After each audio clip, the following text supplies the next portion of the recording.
Welcome to Washington Today on C-SPAN Radio for Wednesday, April 2nd, 2025. President Donald Trump rolls out new tariffs on foreign goods, a 10% baseline for all imports, and higher tariffs on about 60 countries that have trade surpluses with the U.S.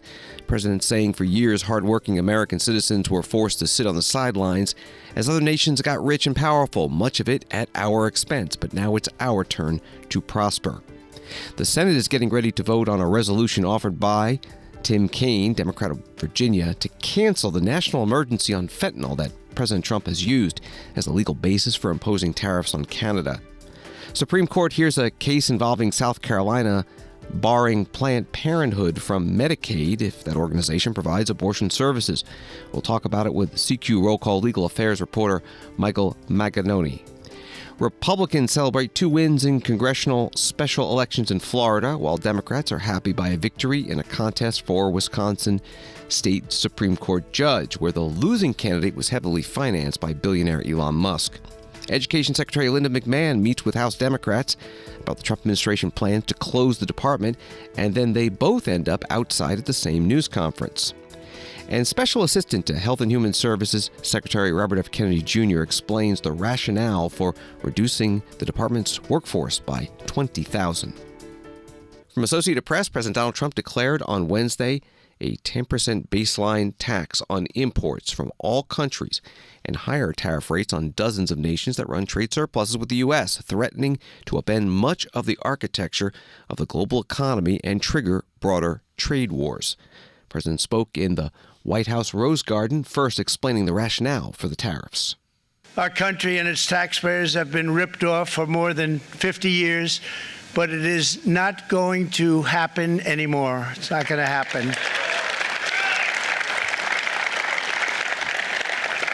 In a few moments, I will sign a historic executive order instituting reciprocal tariffs on countries throughout the world. Reciprocal, that means they do it to us and we do it to them.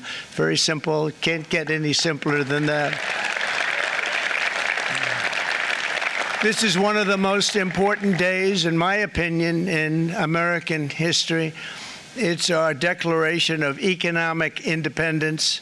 For years, hardworking American citizens were forced to sit on the sidelines as other nations got rich and powerful, much of it at our expense. But now it's our turn to prosper, and in so doing, use trillions and trillions of dollars to reduce our taxes and pay down our national debt, and it'll all happen very quickly. With today's action, we are finally going to be able to make America great again, greater than ever before.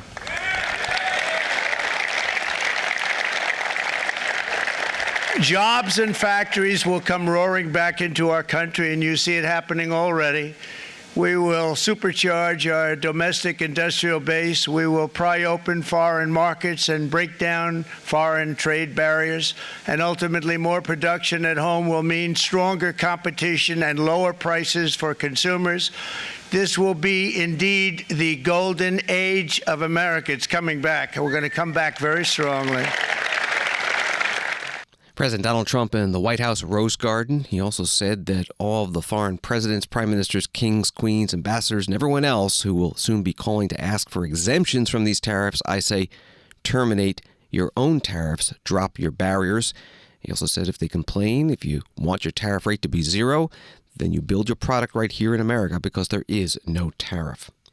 During his speech, the president held up a chart which showed the tariff rates for various countries that are above the 10% baseline.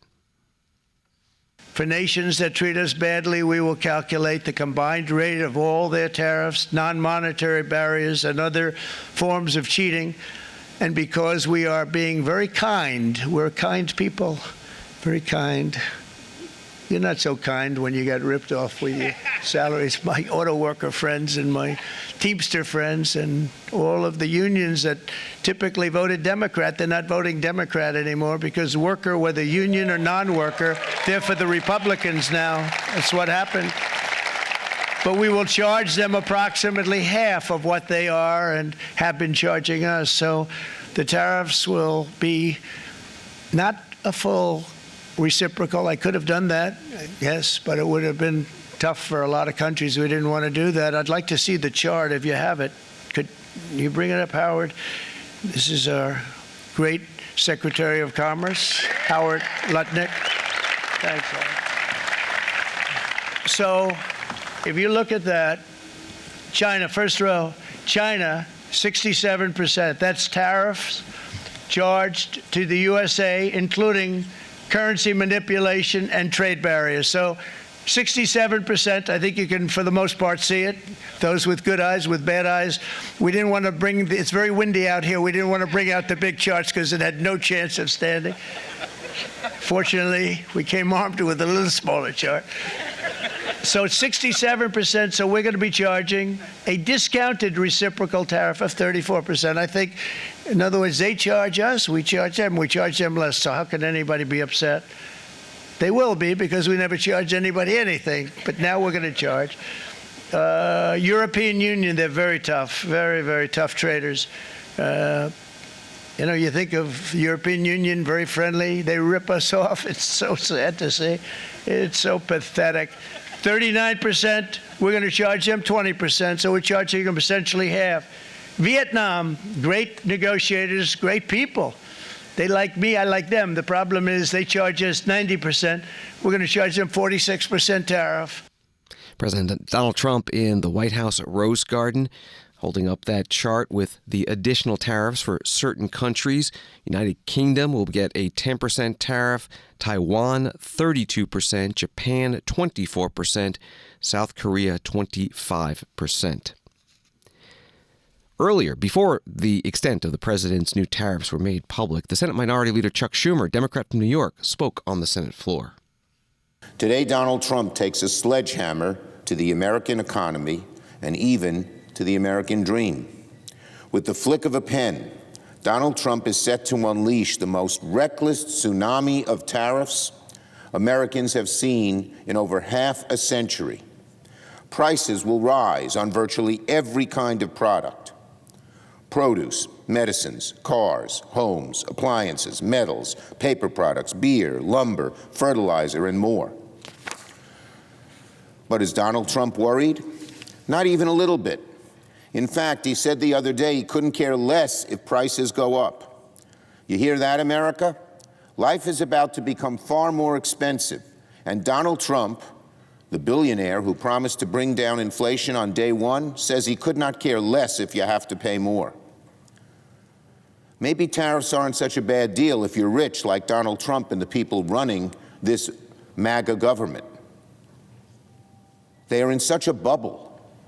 To have billionaires and wealthy, wealthy people running the show, which is what's happened in this Trump administration, they're in a bubble. They don't understand that when tariffs raise the average cost that an American family pays by $5,000, the plans to buy a new car, maybe put a new room on your house, go take a vacation or go fly to see grandma are out the window, and life becomes much tougher. But these billionaires living in their bubble don't know, don't care, don't give a hoot.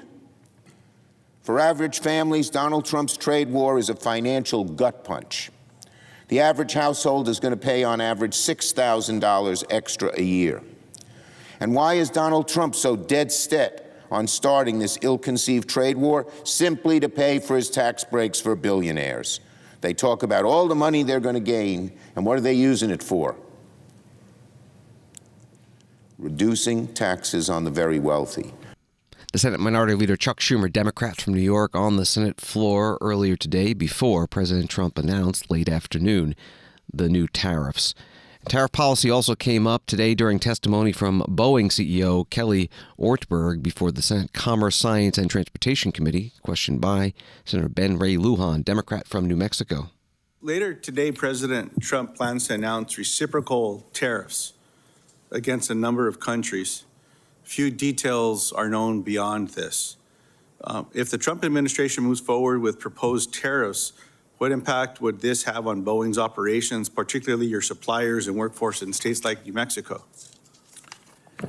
Well, Senator, a little bit of the answer to that is it depends on what what the tariffs are, and I obviously don't know that, so I'll be watching this afternoon as that's announced. That's important to us. But I will say that 80% of the airplanes we deliver, the commercial airplanes we deliver, are outside of the United States. So free trade is very important to us. And 80% of the content of those airplanes, it comes out of the United States. So we really are the ideal kind of an export company where we're outselling internationally. It's creating U.S. jobs, long-term, high-value U.S. jobs. So it's important that we continue to have access to that market and that we don't get in a situation where certain markets become closed to us. Boeing CEO Kelly Ortberg questioned by Senator Ben Ray Lujan, Democrat from New Mexico, at today's Commerce Committee hearing. Story from CNN: Europe has a strong plan for striking back at the United States in response to Donald Trump's tariff hikes if necessary, a top official said Tuesday on the eve of a long-anticipated announcement of massive import levies by the U.S. president. Europe has not started this confrontation, Ursula von der Leyen, the head of the European Union's executive, said in a speech. We do not necessarily want to retaliate, but if it is necessary, we have a strong plan to retaliate, and we will use it. President Donald Trump announcing his new tariffs today, 10% baseline on all imports, but about 60 countries and areas that have trade surpluses with the U.S. having higher tariffs. He said it's about half reciprocal. And in case of the European Union, he says they charge 39% tariffs on U.S. imports. The U.S. will impose 20% tariffs. For the United Kingdom, a 10% additional tariff. And British Prime Minister Keir Starmer earlier told the House of Commons that Great Britain also will be responding. Mr. Speaker, we've been preparing for all eventualities ahead of the confirmation of US tariffs later today. Let me be clear with the House. A trade war is in nobody's interest. And the country deserves, and we will take, a calm, pragmatic approach. That's why constructive talks are progressing to agree a wider economic prosperity deal with the US. That's why we're working with all industries and sectors likely to be impacted. Our decisions will always be guided by our national interest, and that's why we have prepared for all eventualities, and we will rule nothing out. British Prime Minister Keir Starmer, head of the Labour Party, during Prime Minister's question time in the House of Commons. Wall Street stock markets closing today before President Trump's tariff announcement. The Dow up 235, NASDAQ up 151, and S&P up 37. But the headline at CNBC, U.S. stocks drop after hours as Trump imposes sweeping tariffs. S&P 500 ETF falls 2%. More on tariffs from thehill.com. U.S. Senate Republicans are bracing for the passage of a bipartisan bill to undo President Trump's 25% tariff against Canada, which would deal Trump an embarrassing setback on, quote, Liberation Day, an occasion the president has proclaimed to announce a new round of tariffs. 4 Republicans, Rand Paul of Kentucky, Susan Collins of Maine, Lisa Murkowski of Alaska, and Mitch McConnell of Kentucky, have indicated publicly or privately that they would vote for the resolution, according to Senate Democrats. Trump, citing the threat of fentanyl coming across the northern border, has invoked his authority under the International Emergency Economic Powers Act to levy a 25% tariff on Canada. That was from thehill.com. The bill sponsor, Senator Tim Kaine, Democrat from Virginia, explained at a news conference why he is seeking to undo the emergency declaration. No one is denying that there's a fentanyl challenge in the United States, a huge challenge. We've all seen it in all of our states, And that is why this is not an action to undo the Mexico tariffs or undo the China tariffs. You might argue about whether the emergency is one that where tariffs is the right answer, but clearly the fentanyl trade is being heavily driven through Mexico or precursor chemicals from China. But Canadian tariffs are not the answer to the solution because the fentanyl problem is not primarily a Canadian problem. There's an article that's out in the Globe and Mail today that digs into the disparities, 21,000 pounds of fentanyl seized from Mexico coming across the border last year. And there's a claim that there's 43 pounds seized from Canada, but the article that's just come out from the Globe and Mail suggests it's actually a good bit less even than 43 pounds. Is there work that we should and need to do together? On fentanyl, of course, Chuck led us to pass the halt fentanyl bill in the Senate just 2 weeks ago, and there's more we can do. But this is not about fentanyl. It's about tariffs. It's about a national sales tax on American families. Trump's economic advisor, Peter Navarro, said that the total of these tariffs will be $6 trillion of taxes paid by American consumers, more than $600 billion a year. I've told the story of this baker that I have in Virginia. April is her name. She owns a bakery. Some of you might know this place. It's called Mom's Apple Pie. Now, is this a good thing for a speech in the Senate recording studio? Mom's Apple Pie Bakery. April owns it. 3 locations: Loudon, Purcellville, Occoquan. I was with her recently. She said, "Damn, you got to do something about these Canadian tariffs." And I said, "April, you got these 3 little bakeries. I mean, Canadian tariffs, how do they affect you?" Pie tins. All aluminum pie tins, they all come from Canada. You increase the price of a pie tin by 25%. And it's even worse if you have a can of beer with your apple pie. There you go. Or try some whiskey or something. The pie tin goes up by 25%. And she said nobody has to buy an apple pie. It's to celebrate somebody's birthday or a party. And if the price of a tin goes up by 25%, I sell fewer pies. I may have to lay people off. Senator Tim Kaine, Democrat from Virginia, at a news conference. President Donald Trump posting on Truth Social about the 4 Republicans likely to join Democrats in passing Senator Kaine's bill tonight. Mitch McConnell of Kentucky, he writes, Susan Collins of Maine, Lisa Murkowski of Alaska, and Rand Paul, also of Kentucky, will hopefully get on the Republican bandwagon for a change and fight the Democrats' wild and flagrant push to not penalize Canada for the sale into our country of large amounts of fentanyl by tariffing the value of this horrible and deadly drug in order to make it more costly to distribute and buy. President Trump also in the post accusing those 4 senators of having TDS, Trump derangement syndrome.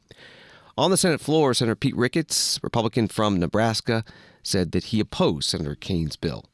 Some people said, well, that's fine. We get it, Mexico, but what about Canada? Canada's not the problem here. But our northern border is also exposed. When Canada eased up on some of its visa restrictions, the cartels saw their advantage and started moving operations to Canada to transport both people illegally across the border and fentanyl.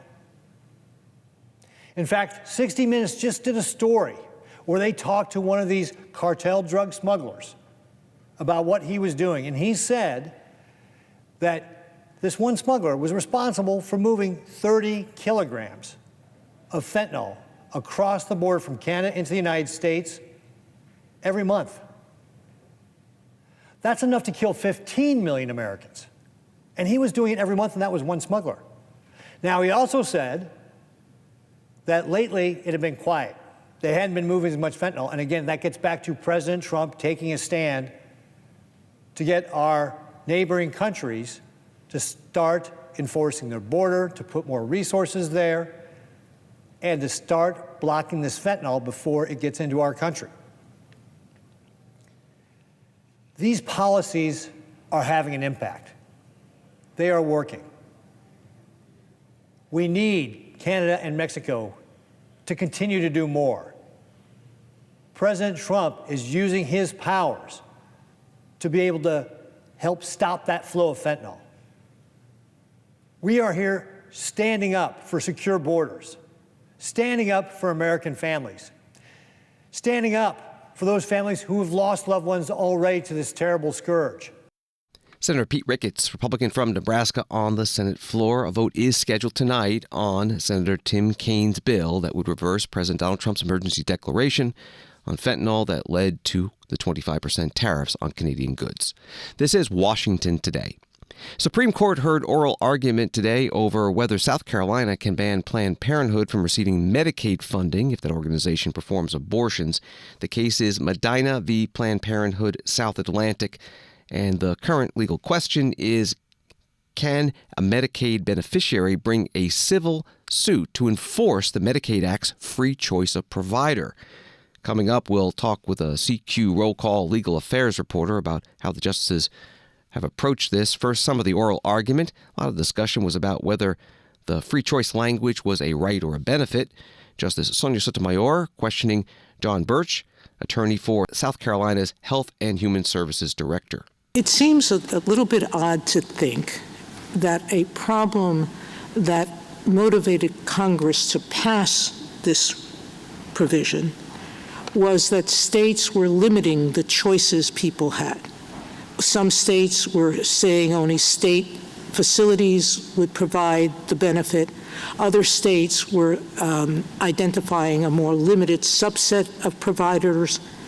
It seems hard to understand that states didn't understand that they had to give individuals the right to choose a provider. Justice Sotomayor, certainly a state would understand it has to provide a benefit, but absent clear rights-creating language, it wouldn't know that it had to honor a right. And I can make that same statement about what's important to people or what's significant about dozens of other provisions in 1396A. If you're talking about equal protection or the right to services, how about being reinstated on the Medicaid program after you've been in prison? There are countless things in that statute which people would consider important and vital, fundamental. None of those words actually appear in the any qualified provider provision. John Birch, attorney for South Carolina's Health and Human Services Director, questioned by Supreme Court Justice Sonia Sotomayor during today's oral argument, the case of Medicaid and Planned Parenthood in South Carolina. Nicole Saharsky is the attorney for Planned Parenthood South Atlantic, questioned here by Justice Brett Kavanaugh.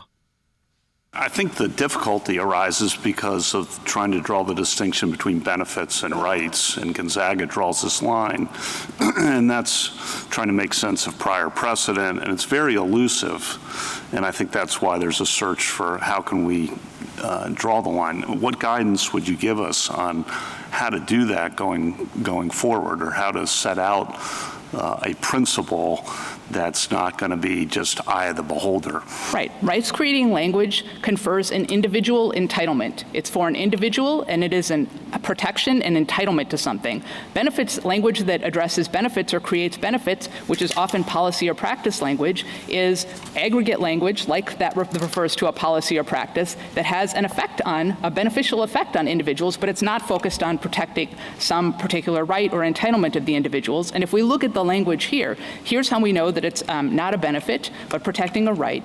It says that the individual may obtain care from any qualified and willing provider. So that stops the state from doing something. It's not just, you should have a list of a lot of providers and try to get as many providers as possible on the list. It's that Congress saw that there was a particular problem, happening out in the world in terms of providers being excluded from Medicaid for arbitrarily. Same thing that's happening here, and the Congress said no to that. So it's the may obtain from any qualified and willing provider, any, which says that this is something that stops the state and that this is something that has to be followed.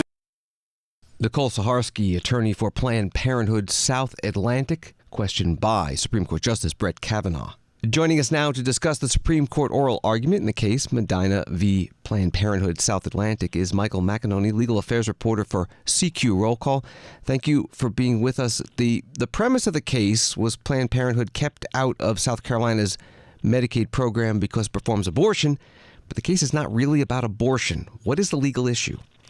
Hi, thank you for having me on. Yeah, so the legal issue in this case is not about whether or not Planned Parenthood performs abortions. It's about whether or not Planned Parenthood or anybody in Medicaid can sue over being denied the ability to participate in the Medicaid program as a provider.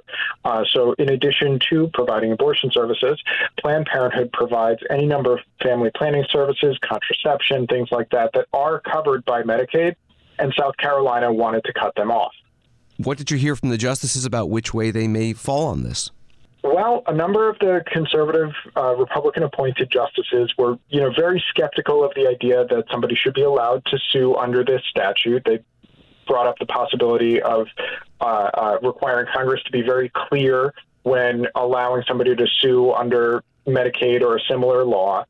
But there was some trepidation that came out in questioning from Chief Justice John Roberts and Justice Amy Coney Barrett about what recourse somebody might have to remedy a situation where the Medicaid law guarantees that people will have their choice of provider, but a state has said you can't get services from an otherwise qualified provider. They were concerned that somebody in that situation might not have any recourse to get the care that they're entitled to. Are there any other cases where providers have been excluded from Medicaid that perhaps this can be compared to?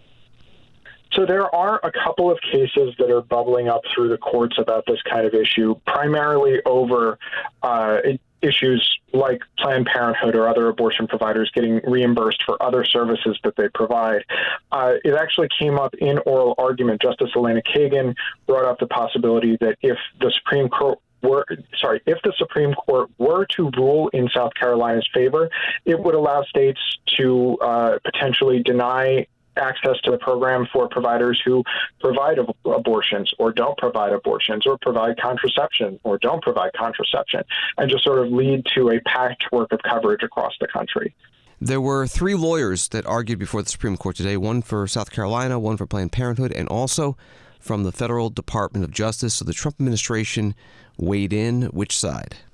Yeah, so the Trump administration did decide to weigh in here, and they argued in South Carolina's favor, basically making the argument that the Medicaid law is supposed to represent sort of an agreement between the states and the federal government, and it's the business of the Department of Health and Human Services if a provider is not included in the program, not of a beneficiary who can sue the federal government. You mentioned one possibility from Justice Kaine, but if the South Carolina rule holds, what kind of legal precedent would this case set?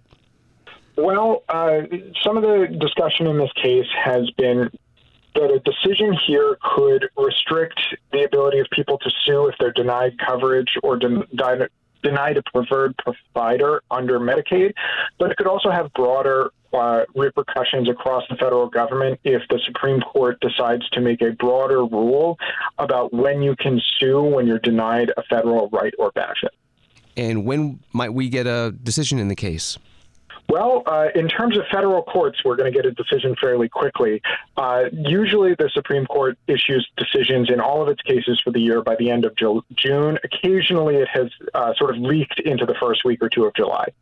Michael Macagnone, legal affairs reporter for CQ Roll Call. You can find him on X at Mike Macagnone. Thank you very much. Thank you. Thank you for having me. And the Washington Post reporting the Supreme Court ruled unanimously Wednesday that the Food and Drug Administration properly rejected applications to market fruit and dessert-flavored liquids for electronic cigarettes that the agency says are popular with young people and risk them getting hooked on nicotine. Justice Samuel A. Alito Jr., who authored the opinion, wrote that the FDA rejection of the applications was sufficiently consistent with the guidance it had given companies seeking to win approval for such products. Alito also highlighted the potential dangers of flavored e-cigarettes. That was from the Washington Post. And Washington Today continues in a moment. Democracy. It isn't just an idea.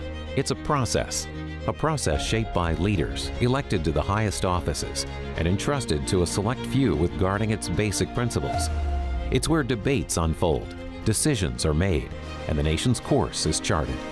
Democracy in real time. This is your government at work. This is C-SPAN, giving you your democracy unfiltered.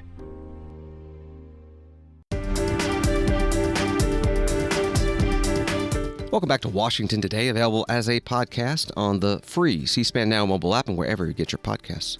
A few more headlines from Associated Press. A federal judge dismissed New York City Mayor Eric Adams' corruption case on Wednesday, acquiescing to the Justice Department's extraordinary request to set aside criminal charges so the Democrat could help with President Donald Trump's immigration crackdown. The judge, though, denied prosecutors the ability to potentially bring the criminal case back after the mayoral election.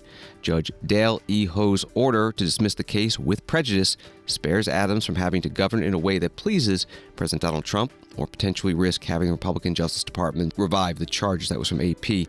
And from Politico, National Security Advisor Mike Waltz's team regularly set up chats on Signal to coordinate official work on issues including Ukraine, China, Gaza, Middle East policy, Africa, and Europe, according to 4 people who have been personally added Signal chats. Senator Mark Warner, Democrat from Virginia, Intelligence Committee Vice Chair, posting on X, "In under 10 days, we've heard about journalists added to unclassified chats and sensitive data being shot around on personal emails, and now we're hearing there's dozens more chats. It's a never-ending parade of sloppy, reckless incompetence." That post from Senator Warner. From CBS News, Republicans' slim majority in the House grew a little larger Tuesday after GOP candidates in 2 Florida congressional districts won in special elections. Republican State Senator Randy Fine defeated Democrat Josh Weil for the 6th district seat formerly held by Mike Waltz, who left to become President Trump's national security advisor. Waltz had won the seat by more than 30 points in November, but Fine's margin was less, around 14 points ahead of Weil, with 99% of votes counted Tuesday night. In the 1st district, Republican Jimmy Patronis, the state's chief financial officer, defeated Democrat Gay Velamont, a gun control activist, for the seat vacated by Matt Waltz. The wins bump Republican numbers in the House up to 220 compared to Democrats' 213 seats. There are 2 remaining vacancies in seats that were held by Democrats who died in March. That was from CBS News. Randy Fine thanked President Trump for his support in his victory speech Tuesday night in Ormond Beach, Florida. God has a plan for us all. We may not always know what it is, but he has a plan. And God's plan for me is to go to Washington and to serve you. But speaking of God, God didn't just have a plan for me. God had a plan for Donald Trump. I believe in every fiber of my being that God turned Donald Trump's head in Butler, Pennsylvania, so he could save the world. And it is God's plan that I get to go and help him do that. And so I thank President Donald J. Trump, who asked me to do this and who trusted me all along the way and put his own credibility on the line to make sure that we got over the finish line. Mr. President, this win is yours, far more than is mine. Evan talked about it, but I watched people stand in line for an hour today. I went and talked to them. The line was so long in certain polling places that it went past that 150-foot marker where you can't talk to them. You guys saw that. And I talked to people in that line, and they said they had come to vote because they wanted the world to know that they still stood with you. And with the double-digit win that we've had tonight, we have shown that with certainty. They still stand with you because they're proud that he closed the border. They're excited to see you demand fair trade around the world. They are hopeful that Donald Trump will bring peace. And they are thrilled to see President Trump and Elon Musk take the axe to a bloated, deep state whose spending is an insult to every American who goes to work and struggles to make ends meet. Randy Fine, Tuesday night in Ormond Beach, Florida, after winning the special election for Florida's 6th congressional district. Republican also won Tuesday's special election in Florida's 1st congressional district. And President Donald Trump posted on Truth Social Tuesday night in all capital letters. Both Florida House seats have been won big by the Republican candidate. The Trump endorsement, as always, proved far greater than the Democrats' forces of evil. Congratulations to America.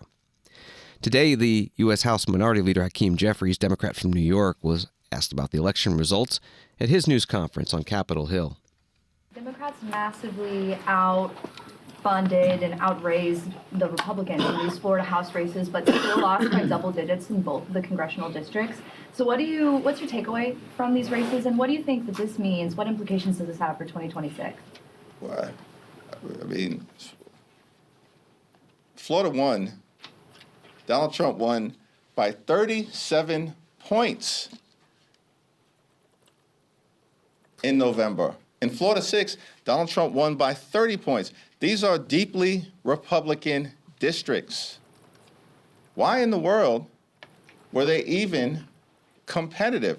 Why were Republicans panicking in Florida 6? And so as a result, they spent millions and millions and millions of dollars to try to stop an embarrassment from happening, and they were still embarrassed because the Democratic candidate in both districts dramatically overperformed the Trump numbers in deep red Florida. What's interesting about Florida 6 is that Josh Weil cut the margins in Florida from 30 points. In fact, Walz had won by closer to 35 to about 15 points. There are 60 House Republicans who hold districts right now that Donald Trump won by 15 points or less in November. Every single one of those Republicans should be concerned. The American people have rejected their extreme brand and their do-nothing agenda, and are going to be held accountable next November.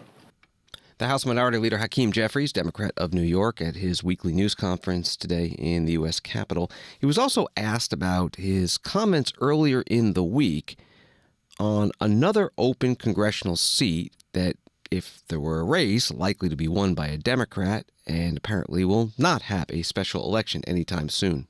Mr. Leader, thank you. With regard to the Sylvester Turner vacant seat in Houston, you said recently to the New York Times that Governor Abbott is rigging the system. Do you believe that Governor Abbott is deliberately deciding not to call a special election to fill that seat? And if so, are House Democrats planning any sort of litigation? Yes, and very likely yes. The House Minority Leader Hakeem Jeffries at his news conference. Associated Press reporting from Madison, Wisconsin. Judge Susan Crawford preserved liberals' narrow majority on the Wisconsin Supreme Court Tuesday by defeating conservative Brad Schimmel.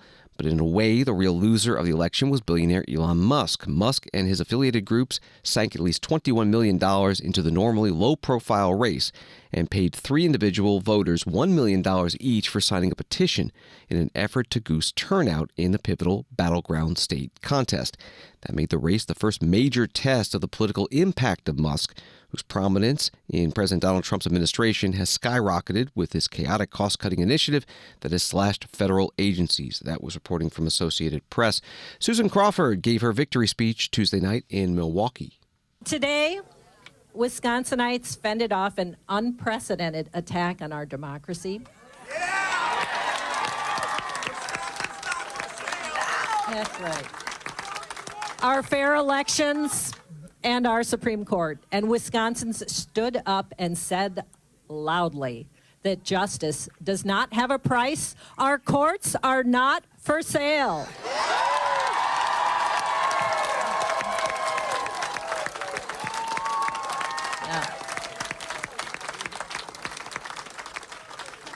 And you have entrusted me with great responsibilities, and I will carry them out with honesty, dedication, and integrity. I will work hard each and every day to uphold our Constitution and administer justice for the people of Wisconsin. I look forward to working with my colleagues on the Wisconsin Supreme Court to deliver fair and impartial decisions.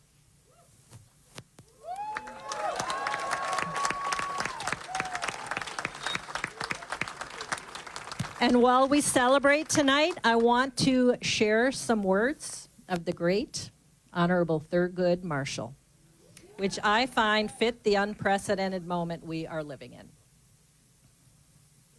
Democracy just cannot flourish amid fear. Liberty cannot bloom amid hate. Justice cannot take root amid rage. America must get to work. In the chill climate in which we live, we must go against the prevailing wind. We must dissent from the indifference. We must dissent from the apathy. We must dissent from the fear, the hatred, and the mistrust. We must dissent because America can do better, because America has no choice but to do better. Susan Crawford Tuesday night in Milwaukee after winning the election for the Wisconsin Supreme Court judge seat. Elon Musk reposting somebody else's post that says, Soros-backed Susan Crawford outspent Musk-backed Brad Schimmel by almost 230%, with 70% coming from out-of-state billionaires. Both candidates benefited from $40 million each in outside spending, with Elon Musk spending as much as $14 million, making the race the most expensive judicial election in history. And again, from the Associated Press article, President Trump endorsed Crawford's opponent, Brad Schimmel, as the race turned into a proxy fight over national political issues. The state's high court can rule on cases involving voting rights and redistricting in a state likely to be at the center of both next year's midterm elections and the 2028 presidential contest. Story from thehill.com. Democrats slammed Education Secretary Linda McMahon for dodging their questions about the end of her department in a Wednesday meeting, accusing the secretary of not having a plan for moving forward after firing half of her employees. Congressman Mark Takano of California, one of 10 Democratic lawmakers who met with McMahon at the Education Department, said there was a lot of unsatisfactory sort of ambiguity about her promises to follow statute, while also making her goal to end the department de facto by cutting and slashing the workforce so the department absolutely does not fulfill its functions. Takano and McMahon confirmed during a press conference afterward that more meetings between the Secretary and the Democrats would take place in the future. The Hill article also says the press conference struck an odd balance between criticisms and cordial attitudes from the Democrats, who said no other cabinet chief has yet been willing to meet with them face-to-face. Congressman Takano started off the news conference outside the Education Department in Washington after that meeting. I have to say that the Secretary indicated more than once that before she moved any functions of the department to other departments, any other place, that she was looking carefully at what the statute allows her to do. That was refreshing information that the Secretary conveyed to all of us. And we certainly hope that she sticks to what she said to us today, that she is looking to what the statute allows her to do. For a generally lawless, extra-constitutional, extra-legal administration at the top, the words from this Secretary were much different than I had expected. We did ask questions about how civil rights would be enforced, that the largest civil rights enforcement entity is in this very department, and it has been reduced substantively by actual dismissals of personnel. She again, left me with the impression, and left many of us with the impression, that she was still considering the matter of how she would move, say, OCR to HHS, or maybe even the Department of Justice. Not clear about where that stands. Congressman Mark Takano, Democrat of California, joining other House Democrats outside the Education Department in Washington after a meeting with Secretary Linda McMahon. Midway through the news conference, the Secretary came out and joined them. Good morning, everyone. Thanks so much for coming. And I just want to express my gratitude to all of these folks who came today so that we could have an open discussion about what I believe is one of the most important things that we can have a discussion on or action on in our country, and that is the education of our young people. As Representative Tanaka said as we were ending the meeting, which I thought was incredibly appropriate, and that is that this is not a partisan issue. This is about the children of America, and it's the next generation, the generation after that. And if we want to have our leaders, if we want to have that next group of engineers and doctors and lawyers and plumbers and electricians and HVAC operators, then we need to focus on how they can best have their education. And I believe, and I know the President does believe this as well, the best education is that is closest to the child, where teachers and parents, local superintendents working together, and local school boards to develop the curriculum for those students is the best way that it can happen. Funding from the United States government will continue through the programs that have already been established, and I will look forward to continuing to work with members of Congress on both sides of the aisle, and I welcome the fact that these folks came today and expressed their concerns and shared in an open collegial format their concerns and how we can lead now to work more together. That's the way it ought to operate, and I'm very happy to have had them here. So I'm going to let them answer the questions. I just wanted to come out and have. While you're here, can you just answer the question? When are you going to shut down this building? Well, we've had our discussions already. So thank you all very, very much for coming. Thank you all. as you see, she's not answering the question when she's going to shut down the Department of Education. She doesn't know. She doesn't have a plan, and while she doesn't have a plan, they're continuing to look at firing people, reduction in RIFs, reduction in force, maybe doing it with a velvet glove, but still it has the effect of an iron fist. Dismantling the Department of Education. Dismantling. Is what's happening. So you just saw that she didn't answer the question. Congressman Mark Takano, Democrat of California, joining other House Democrats, and Education Secretary Linda McMahon outside the Education Department in Washington. You can find the full news conference at our video library at cspan.org. From CNN, a massive wave of job cuts got underway at U.S. health agencies Tuesday, with some employees receiving early morning emails saying their jobs were eliminated and some unable to access the building when they arrived for work. Health and Human Services Secretary Robert F. Kennedy Jr. said last week that 10,000 full-time employees would be cut on top of thousands who had already left and probationary employees currently on leave. He said the changes would make fighting chronic disease the priority and reduce bureaucratic sprawl. Kennedy promised the department would do more with less. That was from CNN.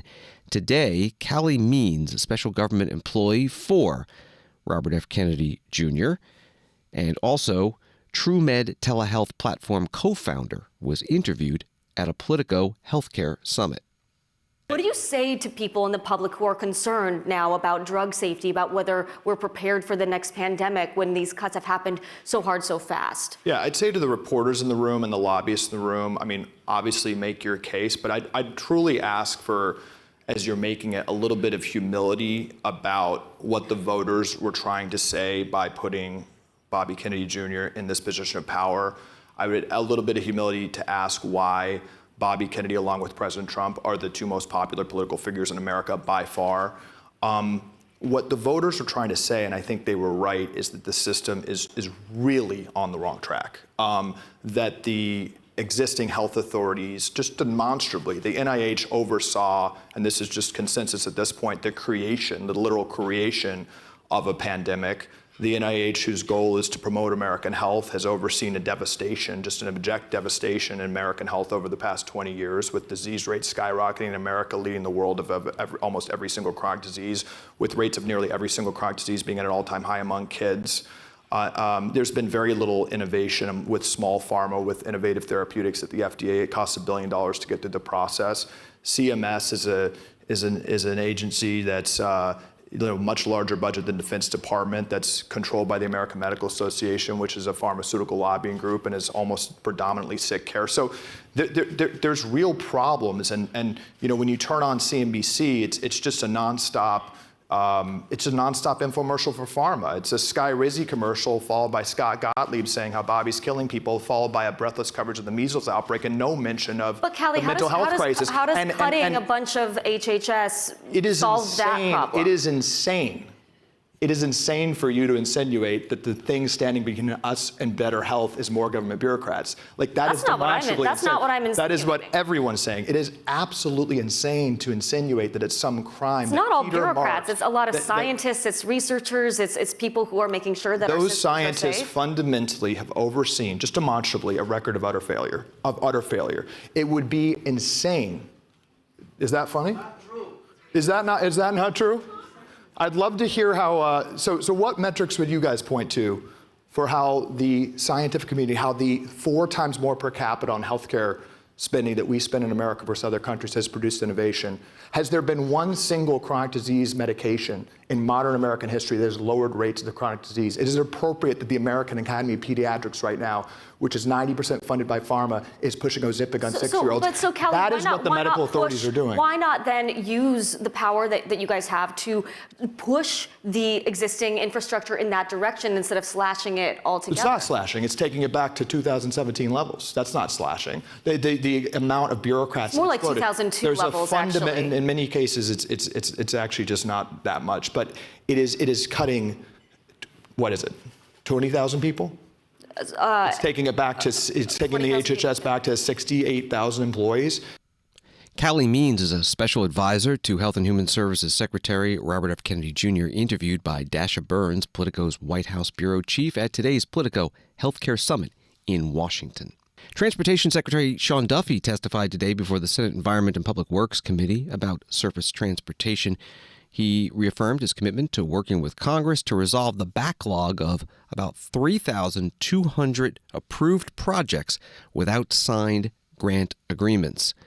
Senator Sheldon Whitehouse, Democrat from Rhode Island, the committee ranking member, asked the secretary why the projects have been delayed.